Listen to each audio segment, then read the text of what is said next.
அஸ்ஸலாமு அலைக்கும் வரஹ்மத்துல்லாஹி தஆலா வபரகாத்துஹு. அதாவது நமக்கு இன்று போராட்டங்கள் நிரந்தர ஒரு வாழ்க்கையில் அடிப்படையாக செய்யக்கூடிய ஒரு வேலை போல் ஆகிவிட்டது.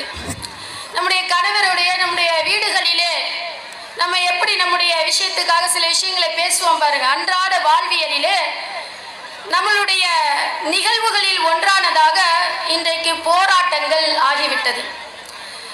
நீதிமன்றங்களின் மேல் நம்பிக்கை இழந்து இந்த இஸ்லாமிய மக்கள் நீதிமன்றங்களை தேர்வு செய்தவர்களாக இன்று இந்தியாவெங்கும் நீதிமன்றங்களை நாடியவர்களாக இஸ்லாமிய மக்கள் இன்றைக்கும் அவர்கள் தங்களுடைய போராட்ட உணர்வுகளை வெளிப்படுத்திக் கொண்டிருக்கிறார்கள். எனக்கு முன்னால் பேசிய அன்பு சகோதரி நிறைய விஷயங்களை உங்களுக்கு மத்தியில் எடுத்து சொன்னார்கள்.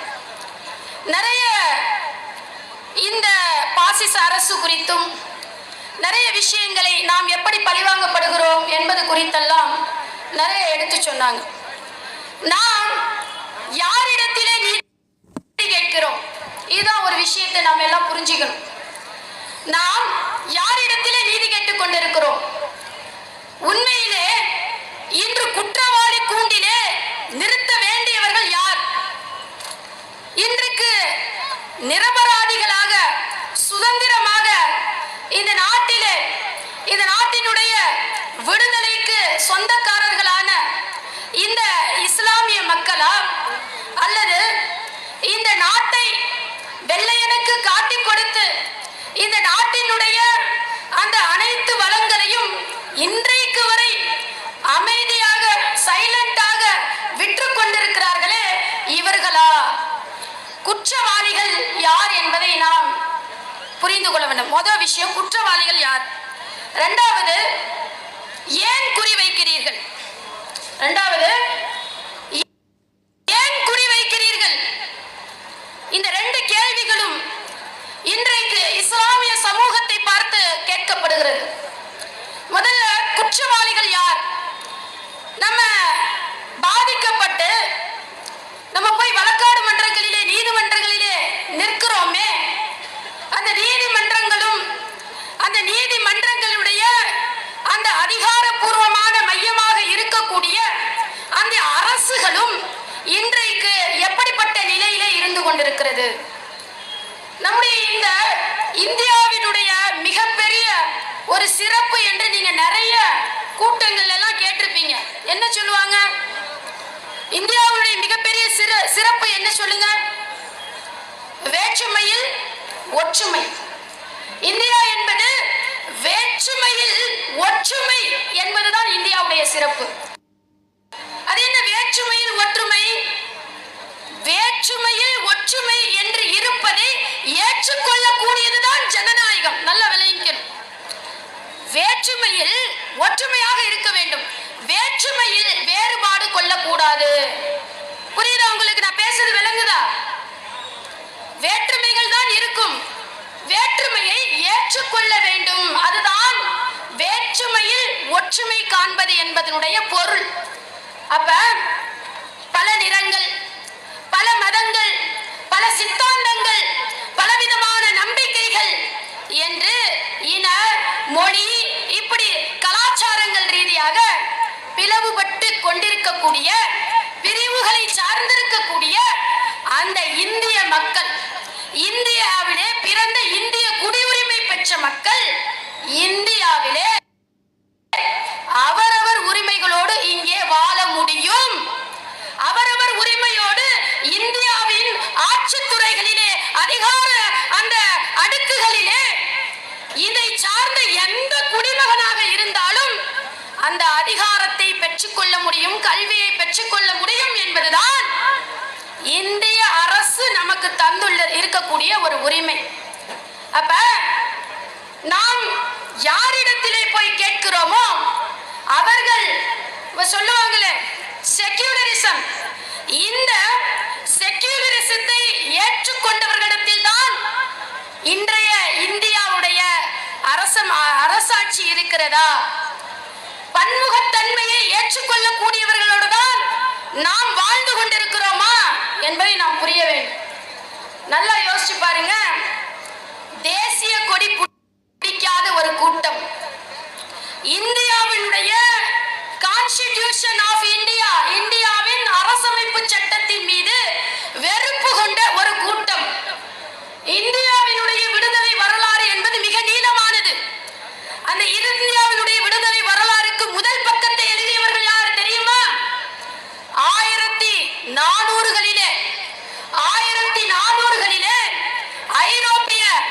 டச்சுக்காரர்கள் இந்தியாவிலே கடல் வழி பிரயாணமாக இந்தியாவை கைப்பற்ற வரும் பொழுது அப்பவே 1400களிலே 14ஆம் நூற்றாண்டிலே இந்தியாவுடைய சுதந்திரத்திற்கு முதல் பக்கத்தை எழுதியவர்கள் குஞ்சாணி மரைக்காயர் என்று சொல்லக்கூடிய அந்த இஸ்லாமிய மக்கள்.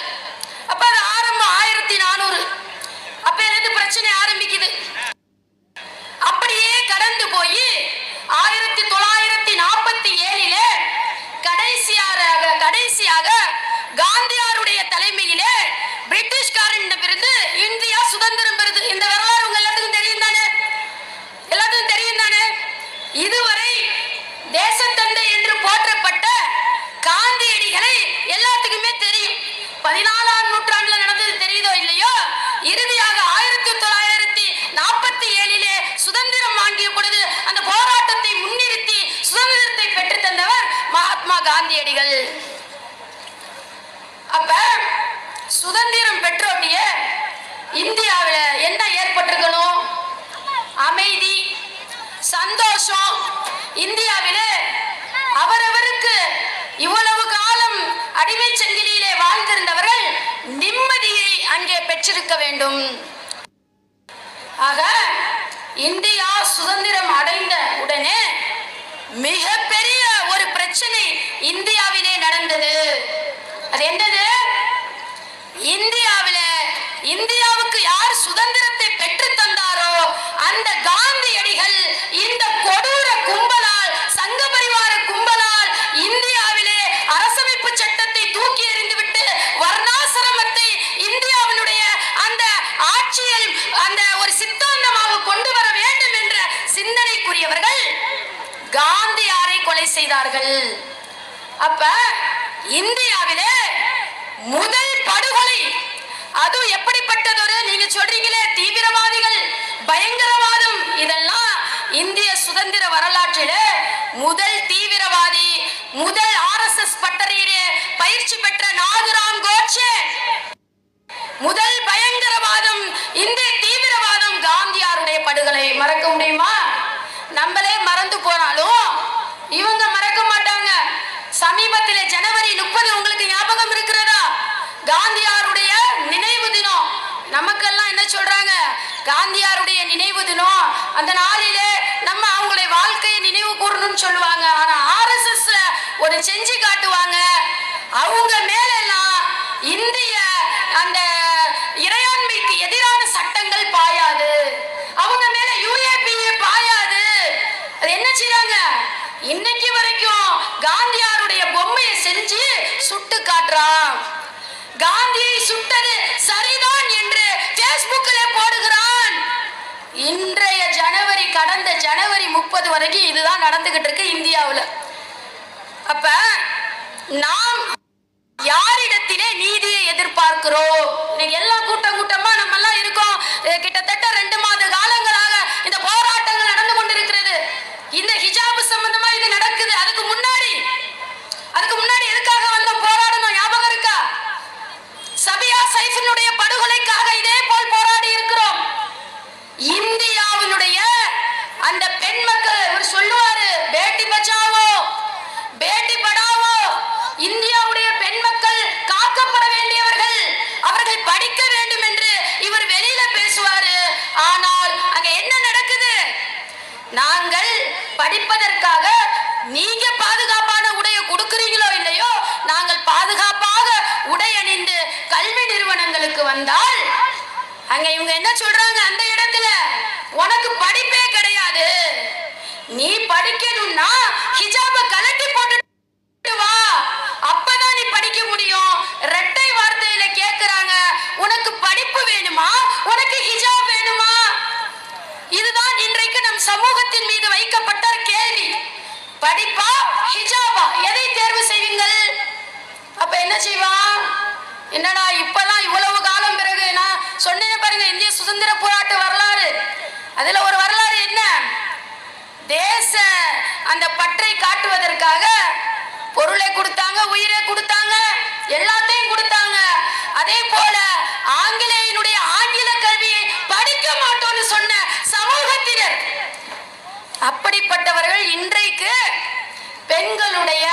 வளர்ச்சி கல்வியிலும் மற்ற அனைத்து விஷயங்களிலும் பெண்களினுடைய வளர்ச்சி என்பது இன்றைக்கு தவிர்க்க முடியாத ஒரு சக்தியாக வந்து கொண்டிருக்கிறது. எல்லா விஷயத்திலும் இன்றைக்கு நம்முடைய உள்ளாட்சி மன்ற தேர்தல் அதை உறுதி செய்திருக்கிறது, இருக்கா இல்லையா? அப்ப இவர்கள் பார்க்கிறார்கள், என்னடா அடிமை சமூகமாக நினைக்கப்பட வேண்டும், நடத்தப்பட வேண்டும் என்று நினைக்கக்கூடியவர்கள் இன்றைக்கு ஆட்சியிலே சம உரிமைக்கு வந்து விட்டார்களே, இவர்களை நாம் எப்படி அடக்கி ஒடுக்க வேண்டும்? எனவே முதல் சின்ன பிள்ளைகிட்ட போய் வீரத்தை காட்டினானா இல்லையா? ஏன்னா இவனுக்கு வந்து அரசியல் என்பது என்னது? மிரட்டல் அரசியல், கொலை அரசியல், பிண அரசியல், இந்த மூன்று நடக்குது. கேவலமான மூன்று தேர்தல் யூகங்களை இவங்க வச்சிருக்காங்க ஆர்எஸ்எஸ்ல. ஒண்ணு என்னது? மிரட்டல். அதுதான் இப்ப சாதாரணமா ஆண்கள் ஒரு ஆண் மேல சட்டை பிடிச்சி இழுத்தோம்னா அவர் திருப்பி பிடிச்சி இழுத்துருவாரு. ஆனா அவன் என்ன செய்யறான்? உங்க பொம்பளை பிள்ளைங்க தலையில இருக்க துணியை பிடிச்சி நாங்க இழுப்போம். நடக்குதா இல்லையா? மறந்திருப்போமா?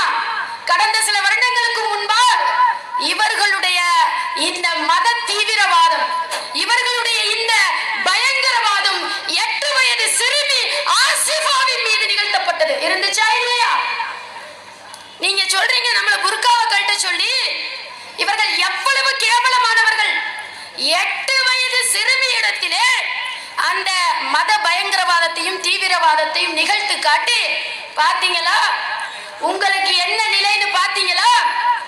அந்த குற்றவாளிகளை கைது செய்வதற்காக அங்கே இருக்கக்கூடிய எம்எல்ஏ தேசிய கொடி எடுத்துட்டு ஊர்வலம் போன கதையை நீங்க பாத்தீங்களா? நாம் யாரிடத்திலே நீதி கேட்கிறோம்? அதுதான் நான் வைக்கிற கேள்வி. யாரிடத்திலே நாம் நீதி கேட்கிறோம்? ஒண்ணு. அடுத்தடுத்து வாங்க. சபியா சைஃபினுடைய படுகொலை.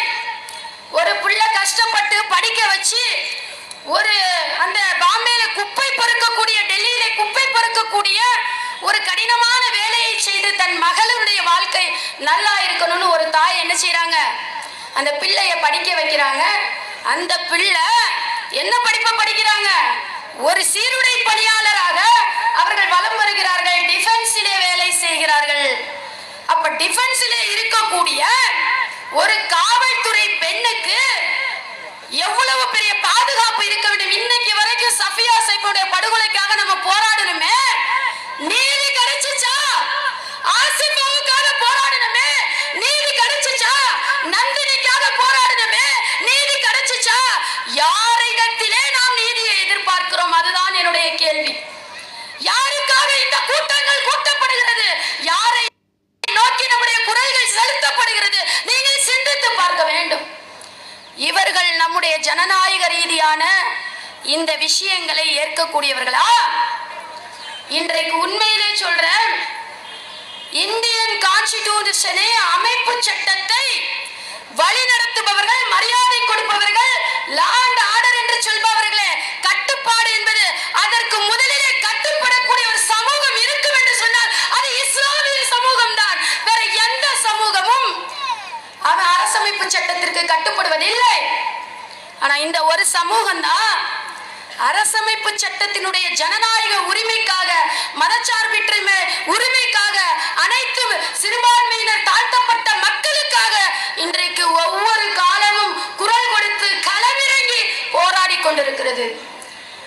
அப்ப நீதிகள் எங்கே?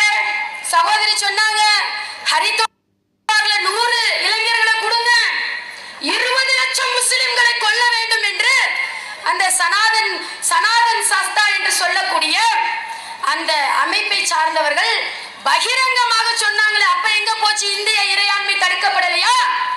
யோகி ஆதித்யநாத்தினுடைய கொலைகார கும்பல் இன்றைக்கு இந்தியாவுடைய ஆளும் மாநிலங்களிலே இன்றைக்கு காரி துப்ப வேண்டிய ஒரு மாநிலம் எதுன்னு சொன்னா அது உருப்படாத பிரதேசம் என்ற பெயர் வாங்கிய உத்தரப்பிரதேசம். அந்த உத்தரப்பிரதேசத்துல எத்தனை கும்பல் படுகொலை, எத்தனை மாட்டிறைச்சி கொண்டு சென்றார்கள், மாட்டிறைச்சி வத்திருந்தார்கள் என்று சொல்லி எத்தனை படுகொலைகள். படுகொலை செய்யறான் ஜெய் ஸ்ரீராம் சொல்லிட்டு, படுகொலை ஜெய் ஸ்ரீராம் சொல்லி, ஜெய் ஸ்ரீராம் சொல்லிட்டு 23 வயது தப்ரேஷ் அன்சாரியை கொடூரமாக கொலை செய்து அதை போட்டோ எடுத்து கொடுத்தானே, உலகமே அனுப்ப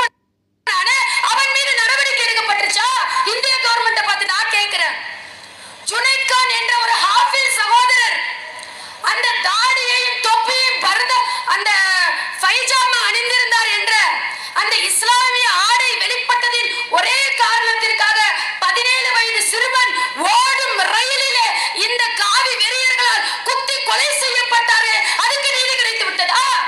எதுக்குங்க இங்க நீதி கிடைச்சிச்சு? எதுக்குமே நீதி கிடைக்கல. யாரிடத்திலே நாம் நீதியை கேட்கிறோம்? திருப்பியும் நான் கேட்கிறேன் இந்த கேள்வி, யாரிடத்திலே நாம் நீதியை கேட்கிறோம்? இப்படியே கூட்டங்கள் கூடி கலைந்து சென்று விடுகிறது, கூட்டங்கள் கூடி கலைந்து சென்று விடுகிறது. நீதி எங்கே? இன்றைக்கு இழந்து விட்டவர்கள் அழுது கொண்டு இருக்கிறார்கள். இன்றைக்கு சொன்னாப்ல அங்கே போட்டிருக்காங்க, காஷ்மீர் ஃபைல்ஸ் படத்தை போட்டு தேர்தல் வருதுன்னு முஸ்லிம்கள் மீது அடுத்த ஒரு கரையை ஏற்படுத்துகிறார்கள். நீ காஷ்மீர் ஃபைல்ஸ்ல போடுறது எல்லாமே போய் குஜராத் ஃபைல்ஸ் போட்டா எல்லாம் எடுத்துக்குவாங்க. எடுத்துருவோமா? குஜராத் ஃபைல்ஸ் அடுத்து என்ன செய்வோம்? எடுப்போம். ஏன் சொன்னா உண்மை தெஹல்கா ஆவணங்கள் அனைத்தும் உண்மை. அதிலே தெளிவாக வாக்குமூலம் நேரடியாக செய்த பாபு பஜ்ரங்கி போன்றவர்கள் நேரடியாக சொன்ன வாக்குமூலங்கள் இன்றளவிலும் இருந்து கொண்டிருக்கிறது. கூட்டம் கூட்டமாக பெண்கள் படுகொலை செய்யப்படுகிறார்கள். ஒரு கவுன்சிலருடைய வீட்டிலே அங்கிருந்து மோடிக்கு போன் பண்றாங்க, என் வீட்டை தேடி 30 பேர் வந்திருக்காங்க, நானும் அங்கேதான் இருக்கேன், எப்படியாவது எங்களை காப்பாத்துங்க அப்படின்னு சொல்லிட்டு. அடுத்து அந்த கவுன்சிலர் உட்பட அனைத்து பேரும் எரித்து மானபங்கப்படுத்தி கொலை செய்யப்படுகிறார்கள். குஜராத் ஃபைல்ஸ்ல போய் பாருங்க, குஜராத் ஆவணங்கள் இன்று வரை பாதுகாக்கப்பட்டுக் கொண்டிருக்கிறது. யாரிடத்திலே நாம் நீதியை கேட்கிறோம்? இந்தியாவின் வளர்ச்சி பாதைக்கு செல்லுது, வளர்ச்சி பாதைக்கு செல்லுது. எங்கே வளர்ச்சி பாதைக்கு செல்லுது? இந்தியா வீழ்ச்சியை நோக்கி சரிந்து கொண்டிருக்கிறது. ஏன் அப்படின்னு சொன்னா, ஏன் இவ்வளவு பிரச்சனைன்னு சொன்னா, பிரச்சனையே ஆரம்ப புள்ளி எங்க நிக்குது? ஏன் இஸ்லாமியர்கள் மீது இவ்வளவு பிரச்சனை? ஏன் இஸ்லாமியர்கள் மீது இவ்வளவு வன்மம்? ஏன் ஷரியத் மீது இவ்வளவு வன்மம்? பிரச்சனை என்னன்னா, இஸ்லாம் சமத்துவத்தை போதிக்கிறது. அனைத்து மக்களும் இறைவன் முன்னால் சமம் என்ற போதனையை இஸ்லாம் வைக்கிறது. இது அந்த வர்ணாசிரமத்திற்கு நேராக எதிர்படக்கூடிய ஒரு கொள்கை. வர்ணாசிரமம் என்ன சொல்லுது? தலையிலிருந்து பிறந்தவனுக்கு ஒரு சட்டம், நெஞ்சில இருந்து பிறந்தவனுக்கு ஒரு சட்டம், தொடையில இருந்து பிறந்தவனுக்கு ஒரு சட்டம். இப்படி ஒவ்வொருத்தவங்களும் ஆண்டான் அடிமை, ஒருத்தவனுக்கு கீழே இருக்கணும் என்று இவர்களுடைய வர்ணாசிரமம் சொல்கிறது. இங்கு மனிதர்கள் படைக்கப்பட்ட இறைவனால் படைக்கப்பட்டவர்கள் அனைவரும் சரி என்ற நிலையிலே ஒரு காலமும் அவர்கள் முடிவெடுக்க முடியாது. நான் இன்னொன்னு சொன்னேன், மோடியே போராடிக்கிட்டு இருக்காரு, அது உங்களுக்கு தெரியுமா? மோடி போராடிக்கிட்டு இருக்காரு. எதுக்கு? என்னங்க இப்படி சொல்றீங்க? மோடி பிரதமர் ஆயிட்டாரு, இந்தியாவுடைய மூத்த குடிமகன், இந்தியாவுக்கே யாருது? அவர் தான் பிரதமர். அவரை போய் இப்படி சொல்றேன். நான் சொல்றேன், மோடி ஜனநாயக ரீதியாக பிரதமர் ஆயிட்டாரு. அதுவும் இவங்க ஓட்டு மிஷினை ஹேக் செஞ்சு பிரதமர் ஆனவங்க, ஓட்டு மிஷின்ல ஓட்டையை போட்டு பிரதமர் ஆனவங்க தான் இவங்க. உண்மையான மக்களாட்சியிலே, ஜனநாயக ஆட்சியில அவர்கள் பதவிக்கு வந்தவர்கள் கிடையாது. வேற விஷயம். நான் கேட்கிறேன், மோடியை பார்த்து கேட்கிறேன், இங்கே இருக்கக்கூடிய அந்த யாரு பொன் ராதாகிருஷ்ணனை கேட்கிறேன், அதே போல அர்ஜுன் சம்பத்தை நான் கேட்கிறேன், அதே போல கருணாகராஜனை கேட்கிறேன், அதே போல பாத்தீங்கன்னா அண்ணாமலையை கேட்கிறேன். நீங்க RSS தலைவர் ஆக முடியுமா? நான் கேட்கிறேன். கேட்க முடியும். கேட்கிறேன், மோடியை பார்த்து கேட்கிறேன், நீ பிரதமர் ஆகலாம், RSS தலைவனாக உங்களால் ஆக முடியுமா? முடியாது. சிற்பவர் பார்ப்பனர்கள் என்று சொல்லக்கூடிய அந்த இனத்தை சார்ந்தவர்கள் மட்டும்தான் RSS தலைவராக ஆக முடியும். அங்க மோடிக்கே அந்த நிலைதான். மோடி ஒரு வேலையாள், அவ்வளவுதான். கார்ப்பரேட்டுகளுடைய ஒரு கைகூலி.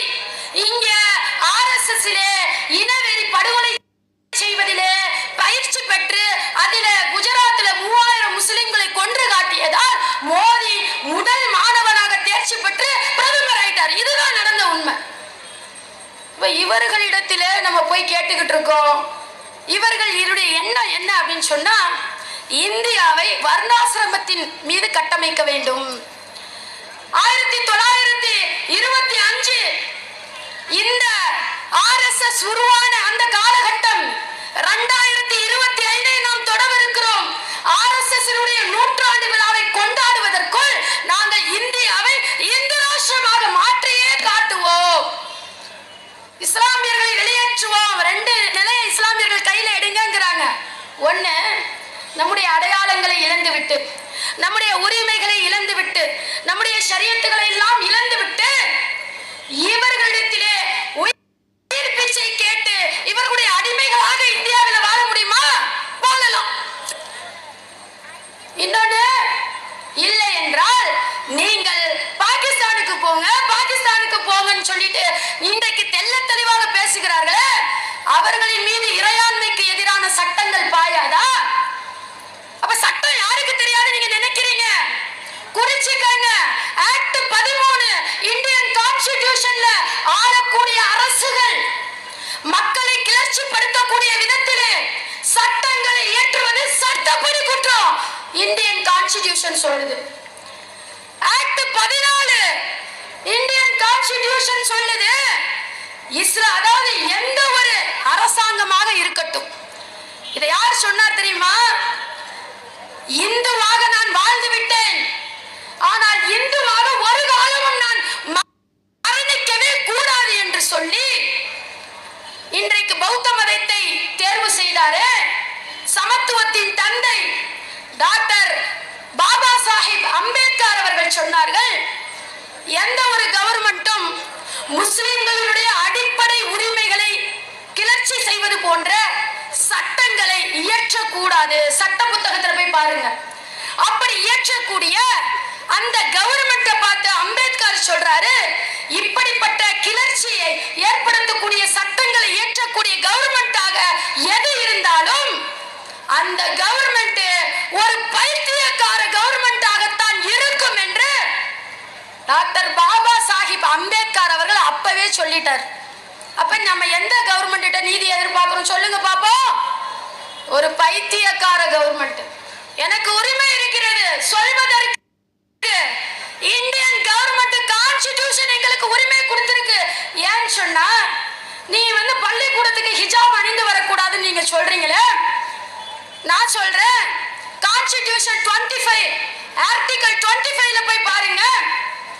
இந்தியாவிலே பிறக்கக்கூடிய எந்த குடிமகனும், இந்தியாவில் பிறக்கக்கூடியவருக்கு இந்த சட்டம், அவர் தான் விரும்புகின்ற மத நம்பிக்கை, நான் என்ன விஷயத்தை விரும்புறேனோ அதை அவர் ஏற்றுக்கொள்வதற்கும், அந்த ஏற்றுக்கொண்ட மத நம்பிக்கையின் அடிப்படையில் தங்களுடைய செயல்பாடுகளை, உணவு உடை உட்பட தங்களுடைய செயல்பாடுகளை மாற்றிக்கொள்வதற்கும், ஏற்றுக்கொள்வதற்கும் மாற்றிக்கொள்வதற்கும், அதை நடைமுறைப்படுத்துவதற்கும். 3வது, நான் தொழுவது, தாடி வைப்பது, நான் குர்பானி கொடுப்பது, நான் மாட்டிறைச்சி உண்பது, நான் ஒட்டக இறைச்சி உண்பது, இப்படி எதுவாக இருந்தாலும் அதை நடைமுறைப்படுத்துவது, ஏற்றுக்கொள்வது, பின்பற்றுவது, நடைமுறைப்படுத்துவது, அடுத்து பிறருக்கு எடுத்து சொல்வது, அதை அந்த நம்பிக்கையின் பக்கம் மக்களை அழைப்பது. இந்த 4 உரிமைகளும் இந்திய குடிமகனுக்கு இருக்கிறது என்பது இந்தியன் கான்ஸ்டிடியூஷனுடைய ஷரத் ஆர்டிகல் 25ல இருக்குது. அதே போல கருத்து சுதந்திரம். இன்றைக்கு நாடாளுமன்றங்களை பத்தி பேசினாங்க, நம்முடைய சகோதரி கூட பேசினாங்க. இந்த உரிமை எப்படி கிடைத்தது? இன்றைக்கு நாடாளுமன்றமாக இருக்கட்டும், பாராளுமன்றமாக இருக்கட்டும், ஆளுங்கட்சிக்கு இருக்கிறத அவங்களுக்கு ரைட்ஸ் இருந்தாலும் எதிர்கட்சின்னு ஒண்ணு இருக்கு தெரியுமா? எதிர்கட்சிக்கு உரிமை இருக்கிறது. ஆளும் கட்சியுடைய செயல்பாடுகளை விமர்சிப்பதற்கு எதிர்கட்சிக்கு உரிமை இருக்கிறது. இதுதான் கருத்து சுதந்திரம், இதுதான் ஜனநாயகம். இதற்கு கீழே கட்டமைக்கப்பட்டதுதான் இந்திய குடியரசு. அதை நல்லா விளங்கிக்கணும். நீங்க யார் மேல போடுவீங்க UAPA? எங்களுக்கு சட்டம் தெரியாது நினைச்சுக்கிட்டு இருக்கீங்களா? கிடையாது. நீங்கள் தான் இங்கே குற்றவாளி கூண்டிலே நிற்கிறீர்கள். சட்டத்தை பின்பற்ற சொல்லி நாங்களும், சட்டத்திற்கு எதிராக நீங்களும் வேலை செய்து கொண்டிருக்கிறீர்கள். சட்டத்தினுடைய ஆட்சியை கடைபிடிப்போம் என்ற வாக்கை கொடுத்து விட்டு உங்க அப்பா வீட்டு பள்ளிக்கூடமா நான் கேட்கிறேன். ஏன் இந்தியாவில் இருக்கக்கூடிய பள்ளிக்கூடங்க எங்க அப்பா வீட்டு பள்ளிக்கூடம்டா. எங்களுடைய வரிப்பணங்களில் தான் உங்களுக்கு சோறு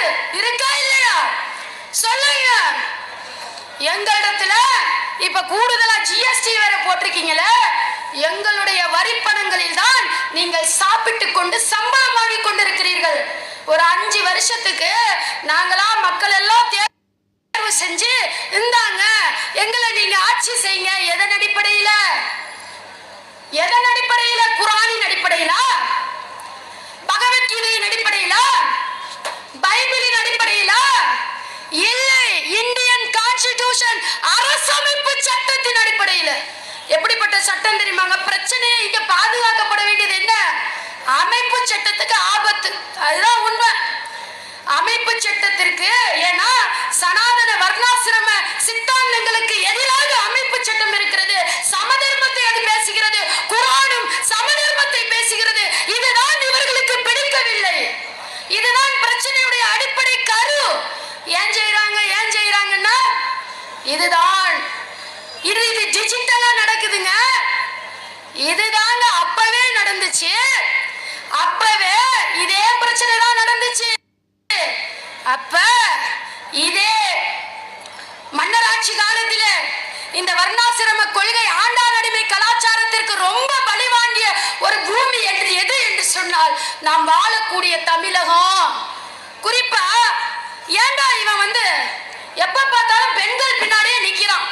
பெண்கள் தலைப்பா அந்த முக்காட கலட்டுங்கிறான், முத்தலாக்குல நிக்கிறான், இது திருமண அந்த வயது வரம்புல நிக்கிறான். என்ன இவனுக்கு பெண்கள் மீது அவ்வளவு ஒரு பாசமா அல்லது நல்ல நோக்கமான்னு பார்த்தா கிடையாது. ஏன்? ஆடு நினைக்கிறதே என்று ஓனாய் அழுதால் யாராவது நம்புவோமா? ஏன்னா ஓனாயுடைய எண்ணம் என்ன நமக்கு தெரியும். அதே போலத்தான் வர்ணாசிரம கொள்கையை நீங்க கொஞ்சம் பார்த்தீங்கன்னா, குறிப்பாக பெண்கள் வர்ணாசிரமத்தால் சிரமப்பட்ட அந்த வரலாறு போய் பாருங்க.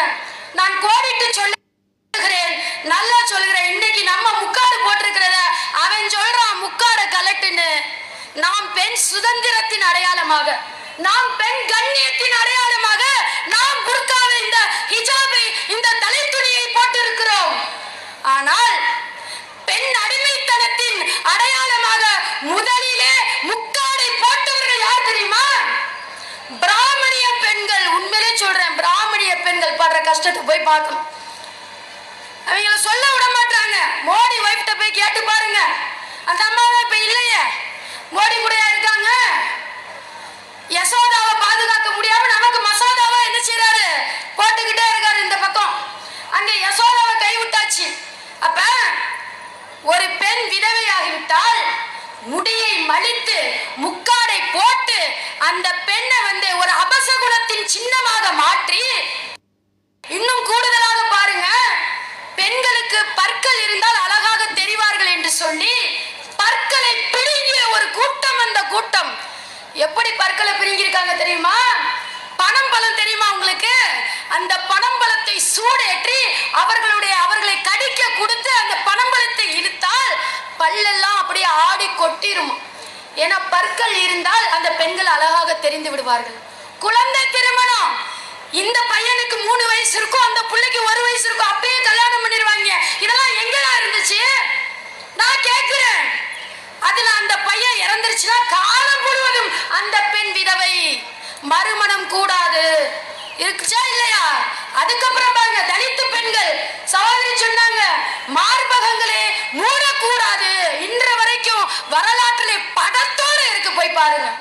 அதே போல கணவன் இறந்தால் கணவனோடு மனைவியும் அந்த சிறையிலே தள்ளப்பட வேண்டும், இல்லைன்னா அந்த பெண் பத்தினி இல்ல. இந்த சித்தாந்தங்களை எல்லாம் இந்த தென்னிந்தியாவிலே ஒரு தடி வேலை செய்தது. என்ன தடி? கிழவனுடைய தடி என்று சொல்வார்கள். அந்த தடி சரியான நேரத்திலே அங்கே வேலை செய்தது. இஸ்லாம் எல்லாத்தையும் சமமாக பாவித்தது. தந்தை பெரியாருடைய அந்த சொற்கள் இந்த மக்களை பண்படுத்தின. இஸ்லாமிய மார்க்கம் இந்த மக்களுக்கு உரிமை கொடுத்தது. மக்கள் இஸ்லாத்தை நோக்கி கூட்டம் கூட்டமாக வந்தார்கள். மார்பகங்களுக்கு வரிகட்ட சொன்னார்கள். தேவதாசி முறை என்ற ஒரு முறையை உருவாக்கி வைத்திருந்தார்கள். இன்ற வரைக்கும் நான் சொல்றேன், தேவடியான்னு சொன்னா உங்கள நிறைய பேருக்கு கோபம் வரும். வருமா வராதா? என்னடா இப்படி பேசுறாங்க?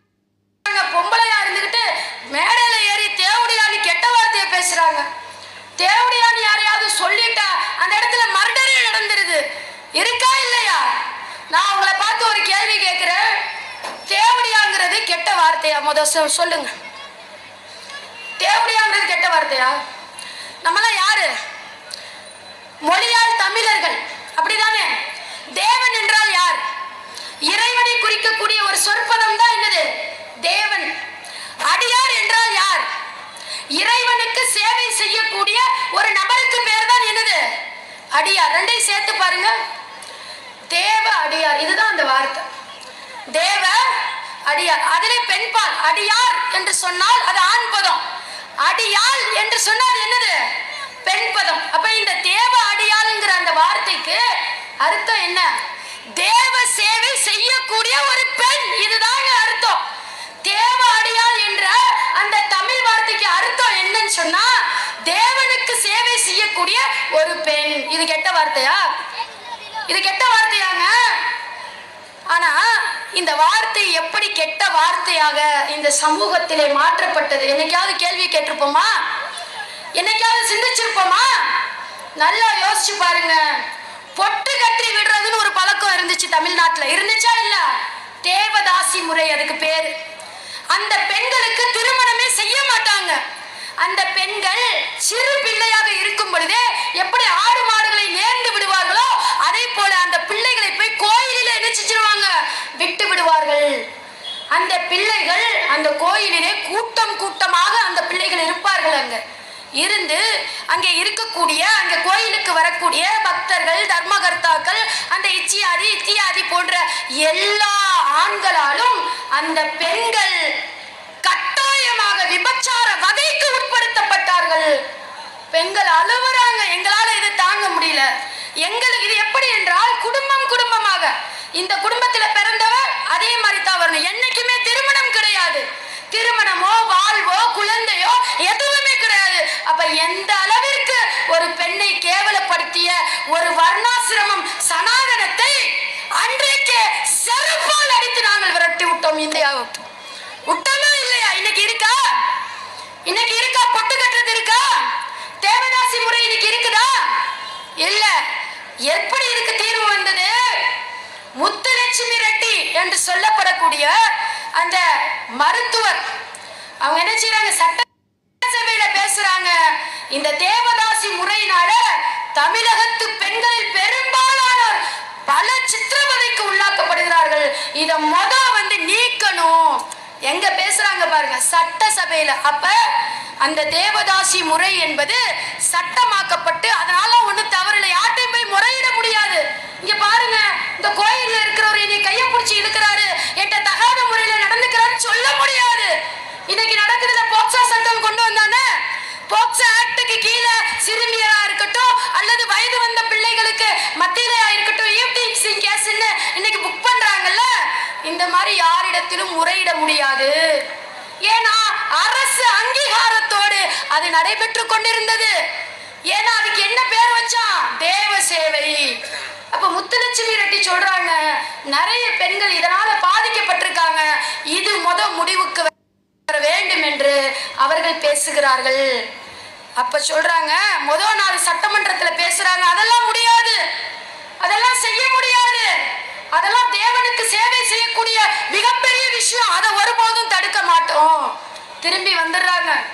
முத்துலட்சுமி ரெட்டி மன உளைச்சலுக்கு தள்ளப்படுறாங்க. அப்ப அவங்க என்ன செய்யறாங்க, ஆலோசனை பண்ணி மறுநாள் போய் சட்டமன்றத்துக்கு போய் சொல்றாங்க, நீங்க தேவதாசி முறைய நீக்கணும் அப்படிங்கும் போது நேத்து சொன்ன அதே விஷயத்தை அங்கே பேசப்படுகிறது. அப்ப முத்துலட்சுமி ரெட்டி சொல்றாங்க, நன்மையான விஷயமா, கடவுள் நன்மையை பெற்று தரக்கூடிய விஷயமா? அப்படி பார்த்தால் இவ்வளவு காலம் எங்கள் பெண்கள் நிறைய நன்மைகளை பெற்று விட்டார்கள்.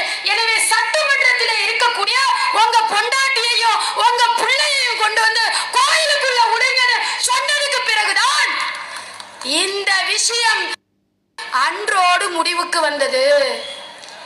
அப்ப இதுதான் வர்ணாசிரமத்தின் பெண்ணடிமைத்தனம். இதெல்லாம் இந்த இந்தியாவை அப்படியே புற்றுநோய் போல இந்த ஒரு சொற்களின் மூலமாக மக்களுடைய உரிமைகளையும் உணர்வுகளையும் ஜனநாயகத்தையும் பாதுகாத்த ஒரு சட்டம், கான்ஸ்டிடியூஷன், அமைப்பு சட்டம் அங்கே வைத்துக் கொண்டிருக்கப்படுகிறது. அது அவனுக்கு உறுத்துது. அதான் இங்க பிரச்சனை. எனவேதான் இன்றைக்கு அமைப்பு சட்டங்கள் புறந்தள்ளப்பட்டு சனாதன வர்ணாசிரம தீர்ப்புகள் அங்கே வந்து கொண்டிருக்கிறது. இவர்களிடத்திலே நியாயத்தை எதிர்பார்க்க முடியாது, இவர்களிடத்திலே நியாயம் கிடைக்காது. ஒரே விஷயம், இந்த கான்ஸ்டிடியூஷன் அடிப்படையில் இந்த ஜனநாயகம் கொடுத்த அந்த உரிமையை இவர்களிடத்திலிருந்து பறிப்பதன் மூலமாகத்தான் இதற்கு முடிவு கட்ட முடியும். இந்த ஆட்சியில உட்கார்ந்துகிட்டு தானே இந்த பவரு, இந்த ஆட்சியை கொடுத்தது யாரு? நம்ம தானே கொடுத்தோம். அந்த எந்த நாகப்பாம்பா இருந்தாலும் அதோடைய பல்ல புடுங்குற வேலைய இனிமேட்டு நம்ம தான் என்ன செய்யணும், செய்தாக வேண்டும். ஆக மொத்தம் இவர்களிடத்துல பிரச்சனைக்குரிய விஷயம் என்னன்னா, இவர்கள் சமத்துவத்தை ஏற்க மாட்டார்கள். அனைத்து மக்களும் சமம் என்ற அந்த சித்தாந்தத்திற்கு எதிரானவர்கள். அது மோடியே வானாலும் சரி, அதுதான் அங்க நிலை. இவர்கள் வந்து அந்த ஆண்டான் அடிமை கலாச்சார பிறப்பால் உயர்வு தாழ்வு பார்ப்பவர்கள். அதற்குத்தான் நம்முடைய பாட புத்தகங்களை போட்டா, தீண்டாமை ஒரு பெரும்பாவம், தீண்டாமை ஒரு பெருங்குற்றம், தீண்டாமை ஒரு மனிதநேயமற்ற செயல் என்பதை எதற்கு தமிழ்நாட்டு பாட புத்தகங்களில் சிறு வயதிலிருந்து சொல்லப்படுகிறது. அதைத்தான் இஸ்லாமிய மார்க்கமும் சொல்கிறது. இன்னா ஹலக்னாக்கும் மின் தக்கரி வ உன்சா, உங்களை ஒரு ஆண் ஒரு பெண்ணிலிருந்தே தான் நான் படைத்தேன். வஜஅல்னாக்கும் ஷுஅபன் வ கபாயில், இன்னும் பல குலங்களாகவும் கோத்திரங்களாகவும் உங்களை நாமே மாற்றி இருக்கிறோம். இன்ன அக்ரமக்கும், உங்களில் சிறந்தவர் ஆணோ பெண்ணோ பணக்காரனோ ஏழையோ கருப்பனோ சிவப்பனோ, ஏழையோ பணக்காரனோ அறிவு சார்ந்தவனோ அல்லது பாமரனோ படிப்பறிவு இல்லாதவனோ, இறைவனிடத்திலே யார் சிறந்தவன் தெரியுமா? இன்ன அக்ரமக்கும் இன்டல்லாஹி அத்காக்கும், உங்களில் சிறந்த ஒரு இடத்தை தன்னுடைய இறைவனிடத்திலே பெற்றுக்கொள்ள வேண்டும் என்பவர் இரையச்சம் உடையவர் மட்டும்தான் என்று இஸ்லாமிய மார்க்கம் சொல்கிறது. மற்ற அனைவரும் யாராலையும் எதாலையும் ஒருவரை ஒருவர் விட சிறந்தவராக ஆக முடியாது என்பதை இந்த மார்க்கம் உறுதியாக அறுதியாக இறுதியாக சொல்கிறது. இந்த சித்தாந்தம் தான் அவர்களுடைய மூளையிலே குடைசலை ஏற்படுத்துகிறது. எனவே இந்த மக்கள் இப்படிப்பட்ட மக்களாக இருக்கிறார்கள். இப்ப அவன் வரலாறு நமக்கு தெரியும். இந்த ஷூ நெக்கி வரலாறு, செருப்பு நெக்கி வரலாறு, இந்த மன்னிப்பு கடிதம் கேட்ட வரலாறு, காட்டி கொடுத்த வரலாறு, கூட்டி கொடுத்த வரலாறு, இதெல்லாம் நமக்கு தெரியும். ஏன்னு சொன்னா சுதந்திர போராட்டத்திலே எந்த பங்களிப்பும் இல்லாதவர்கள், ஆனால் சதவீதத்திற்கும் அதிகமாக சுதந்திரத்திற்காக போராடிய இந்த கூட்டம் அப்பவே சுதந்திரத்திற்காக கொத்து கொத்தா உயிரை விட்டுருக்காங்க, வாரி வாரி இறைச்சிருக்காங்க. இந்த மக்கள் மரணத்துக்கு அஞ்சாத கூட்டமாக இருக்கிறார்கள் என்று நம்மை பார்த்து அவர்கள் நினைக்கிறார்கள். அதுதான் உண்மை. அப்ப இன்னொரு இந்தியாவினுடைய இந்தியன் கான்ஸ்டிடியூஷனில் பாதுகாக்கப்படக்கூடிய ஒரு போருக்கான ஒரு அழைப்புகள் தான் இந்த ஒரு பிரச்சனைகளை ஒரு குறிப்பிட்ட சமூகத்தின் மீது அவர்கள் செலுத்திக் கொண்டே இருக்கிறார்கள். அது கர்வாப்சியாக இருக்கட்டும், அது லவ் ஜிஹாதாக இருக்கட்டும், அது மாட்டிறைச்சி உண்பதாக இருக்கட்டும், அது முத்தலாக்காக இருக்கட்டும், அது இறுதியாக ஹிஜாபு தடையாக இருக்கட்டும், ஒரு குறிப்பிட்ட சமூகத்தின் மீது 8 ஆண்டு காலமாக தொடர்ச்சியாக இந்த சமுதாயத்தின் பின்னால் நிற்க வேண்டிய காரணம் என்று சொன்னால், இவர்கள் எதற்கும் அஞ்சாதவர்கள். இவர்களோடு மற்ற இந்து சகோதரர்கள் ஒன்று சேர்ந்து விட்டால் நம்மளால் இங்கே ஆட்சி கட்டிலே உட்கார முடியாது. எனவே எனதருமை சகோதர சகோதரிகளே, தோழர்களே, நாம் எல்லாம் இறைவன் நமக்கு அளிக்கவிருக்கின்ற மரணத்தை முத்தமிட்டு எதிர்பார்த்து கொண்டிருக்கக்கூடிய மக்கள். அப்ப இவர்கள் வாழ்வதற்காக இவர்கள் தங்களுடைய நாட்டையும் நாட்டு மக்களையும் பிரித்தாளும் சூழ்ச்சியின் மூலமாக இன்றைக்கு மிரட்டல் விடுத்து அடிப்படை உரிமைகளை பிடுங்கி நாட்டினுடைய மக்களுடைய பசியிலே பட்டினியிலே ரத்தத்திலே இவர்கள் சாப்பிட்டுக் கொண்டிருக்கிறார்கள். நரேந்திர மோடி என்று சொல்வதை விட நரமாமிச மோடி என்று சொல்வதே சரியான பொருளாக இருக்கும்.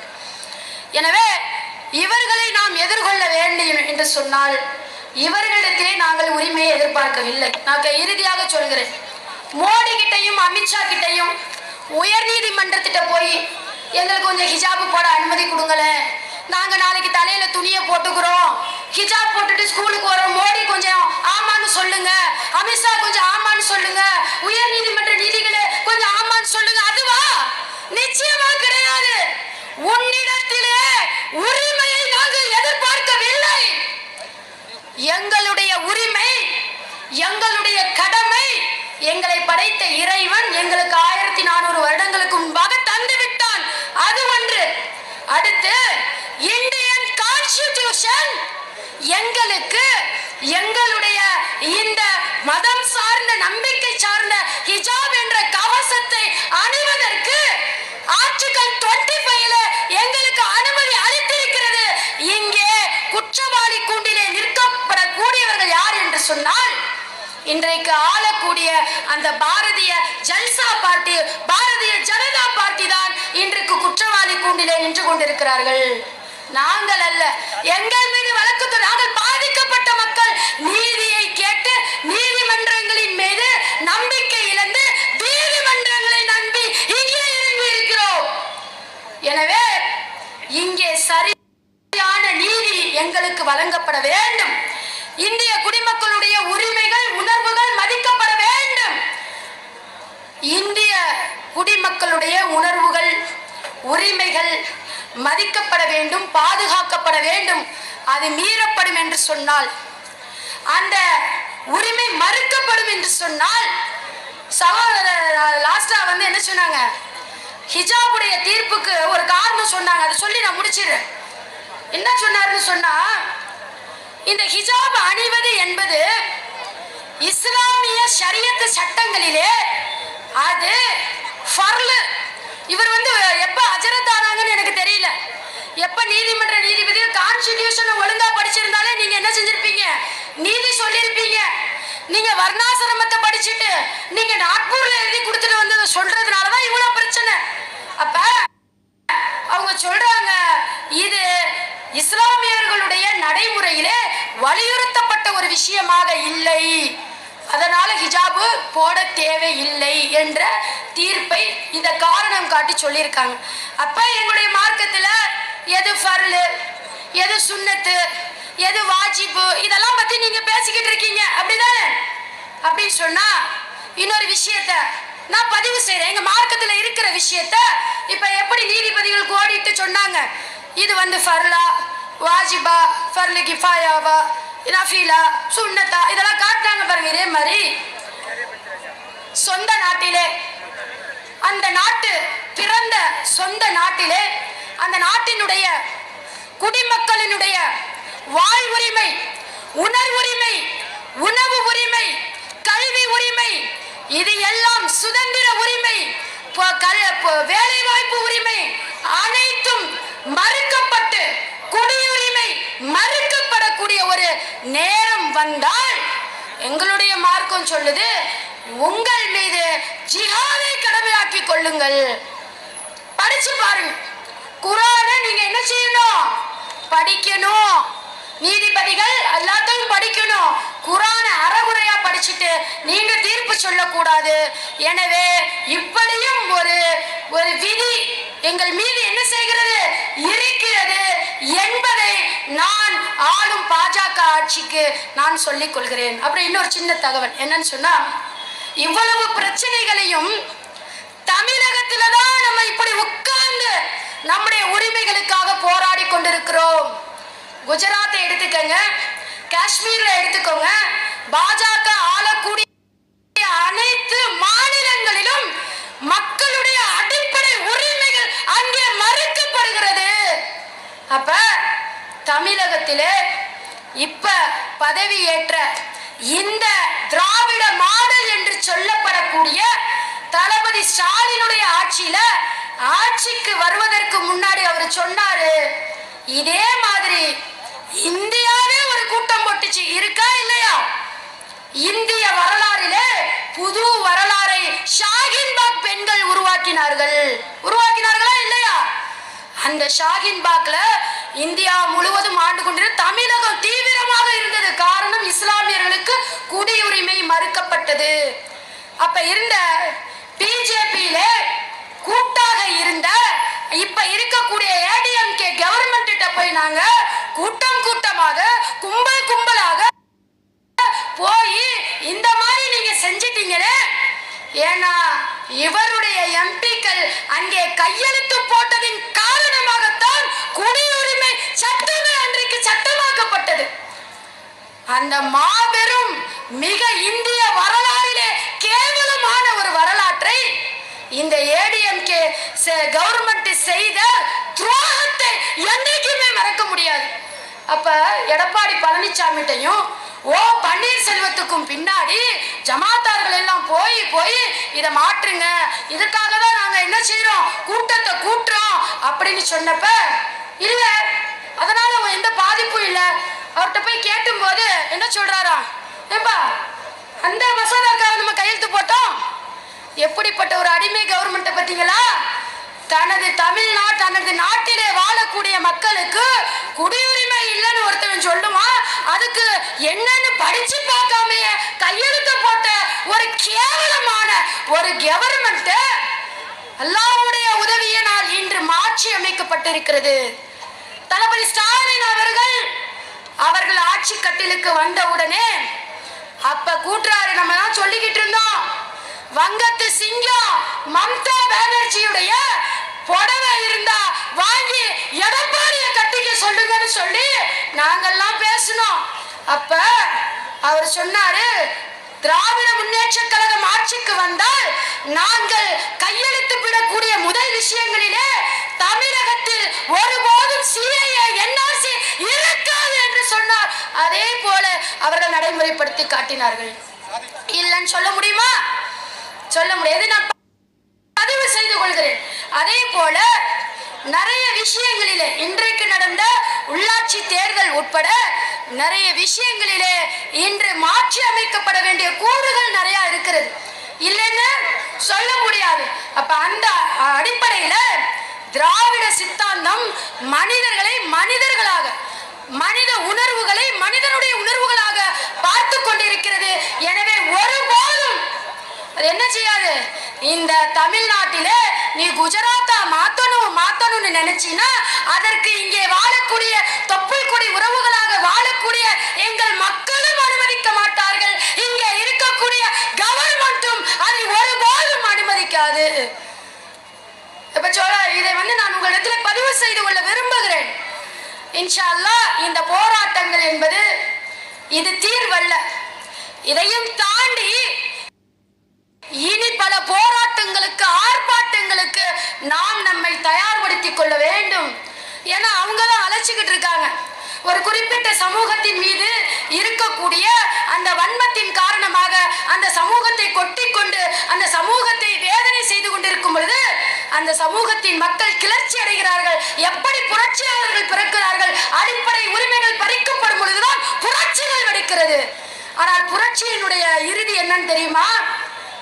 இது போன்று இப்ப மோடி செய்யக்கூடிய, அமித்ஷா செய்யக்கூடிய புரட்சிகள் போன்று தனது அதிகாரத்தை கையிலே வைத்துக் கொண்டு இந்த நாட்டிலே ஹிட்லர் என்பவன் பாசிசத்திற்கு முன்மாதிரியாக இருந்து பல உயிர்களை கொன்றான்.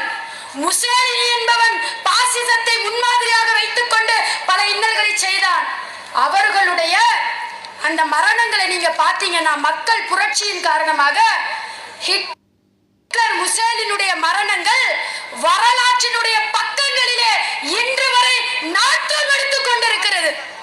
அதே போன்ற அந்த பக்கங்களுக்கு தான் இந்த மோடியும் இந்த அமித்ஷாவும் தங்களுடைய பெயர்களை பதிவு செய்து கொண்டிருக்கிறார்கள் என்பதை கூறி, ஒரு காலமும் நாங்கள் எங்களுடைய ஹிஜாப் உரிமையை யாருக்காகவும் விட்டுக் கொடுக்க மாட்டோம். எங்களுடைய கான்ஸ்டிடியூஷன் வழங்கிய எங்கள் ஆடை சுதந்திரம், கருத்து சுதந்திரம், எங்களுடைய மத சுதந்திரம் எங்களுக்காக இருக்கட்டும். எங்களுடைய தொப்புள் கொடி, தாழ்த்தப்பட்ட சிறுபான்மை, தலித் அனைத்து மக்களுடைய உரிமைகளுக்காகவும் இஸ்லாமிய சமூகம் முன்னின்று போராடும். இன்ஷா அல்லாஹ் இறைவனுடைய உதவியோடு வெற்றி பெறும் என்று கூறி வாய்ப்புக்கு நன்றி கூறி நிறைவு செய்து கொள்கிறேன்.